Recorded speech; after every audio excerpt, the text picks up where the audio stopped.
growth marketing still exists in 2025. It's not only about ads, email, or SMS. I'm going to prove that in a minute. So let's get started. What we are talking about today is a real case from a real client that we imported earlier this year, and it involves subscriptions, right?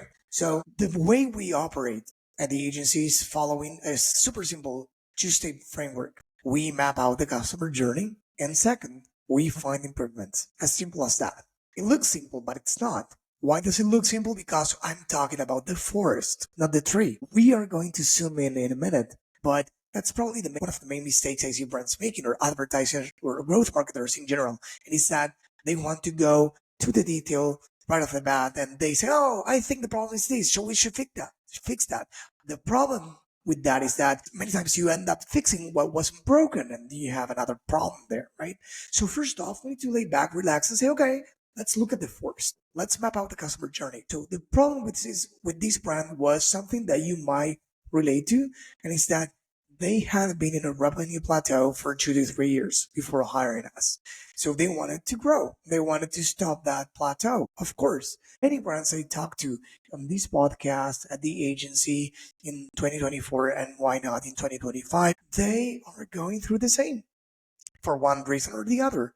So we should solve revenue plateau. How do we solve revenue plateau? Well, we need more money. We need to generate more revenue and, of course, profits. How do we generate more revenue? To understand, and this is the part of mapping out things first, to understand how do we generate more revenue, we need to understand how do we currently generate revenue. So I'll simplify this example for the sake of time, but basically 50% of their orders were coming from non-subscribed people and the other 50 from subscribers. So the first half was new customers and reoccurring customers, those who bought repeated times without being subscribed, and the other one from subscribers. Now, it's not one or the other. We need both to increase. We need new customers and reoccurring to go up. And of course, we don't want subscription churn. We need subscribers to go up, and we want the new customers and reoccurring to subscribe too. So we need to keep all of that in mind when planning a strategy. So I'm going, for the sake of this example, to focus on the second half of the equation.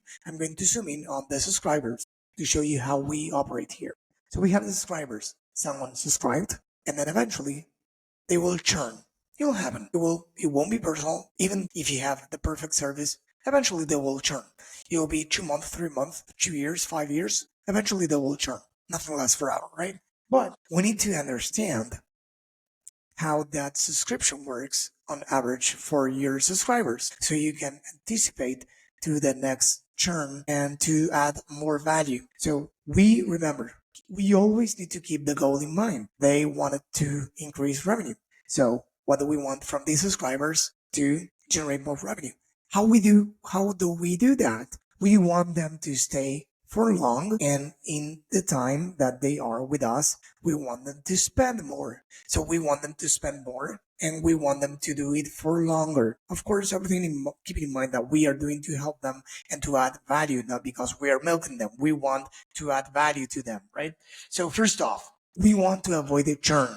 So again, go back to the framework. Let's map out the customer journey, and then let's try to find improvements, not the other way around. We want them to churn, we want to stop the bleeding. We want them to stop churning or to delay the churn as much as possible. So we need to understand, when are they churning on average? So if you use any subscription tool, they will tell you easily that they are churning at, let's say, after the third purchase, they are churning. Or it's going to basically be a decreasing chart, the percentage of churn between the first and second order, second and third order, etc. But we need to identify the biggest churn. So on average, the subscriber stays for, let's say again, 3 purchases. After 3 purchases, on average, they churn. Okay, so what can we do about it? We can think of actions and brainstorm with the team. And again, I'm not talking about ads or email. I'm talking about strategy, growth marketing. What can we do? Okay, so we can be proactive, and we can try, first off, be humble. I have a degree in computer science. I used to be an analyst, and the first thing that you learn is that you need to ask questions. You don't need to be an arrogant. You don't know everything. You know nothing. I know nothing. We need to ask questions to understand what they want, your customers, because this is not about you, it's about them. So they are churning after the third month. We know that. That's a fact. Why? Well, do you have a survey that they fill out when they leave the subscription? Yes, go there to understand why. You don't? Call them. Send them another survey. But do this. And yes, I said call them. You heard correctly. Many, 8, 9 figure brand call their customers. Why aren't you going to you're going to do that? Call your customers and say, hey, we saw that you recently stopped your subscription, and since we want to serve our customers well, we wanted to understand why. No strings attached. No. We just want to understand so we can improve.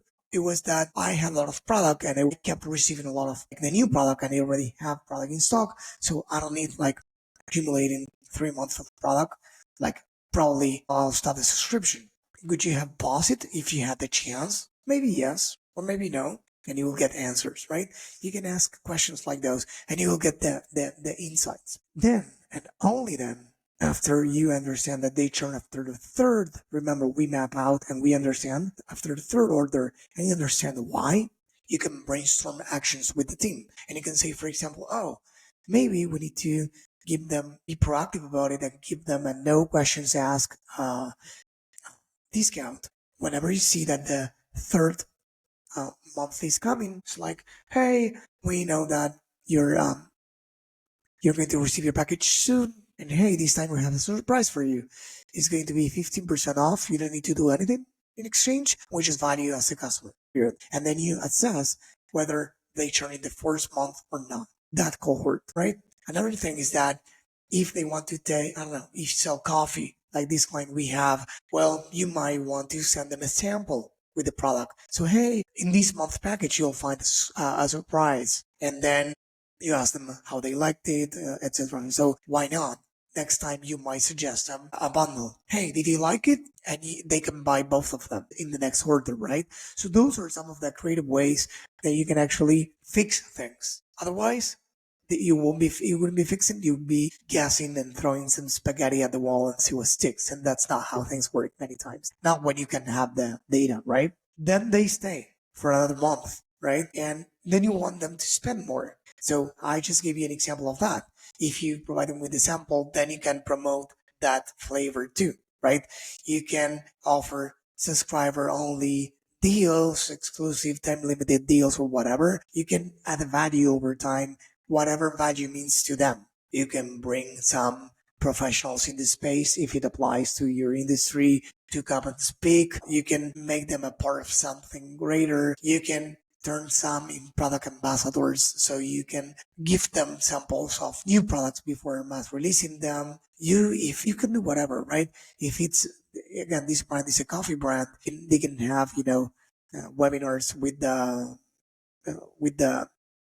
barista, the master, the brewing master. In this case, I don't know if brewing is for beer. I don't know if for Argentina, sorry, but you understand, the expert in coffee, right? So those are a few ideas that you can get. But that's why most brands who focus on these things grow. A way to use email marketing or ads into the mix, let's say in this case, email marketing, it could be the following. It's like, hey, you identify that they churn in the third month, you're sending them an email with this offer, right? Of course, you can keep going all day long, and there are many things that could be improved. But this is just an example. I think you got the point that by first mapping out the entire customer journey, again, this company came with the goal of getting out of the revenue plateau. And when analyzing the true half of customers that we had, new and recurring, and on the other hand, subscribers, we assign, goals to each of them. We want to increase new customers and recurring. We want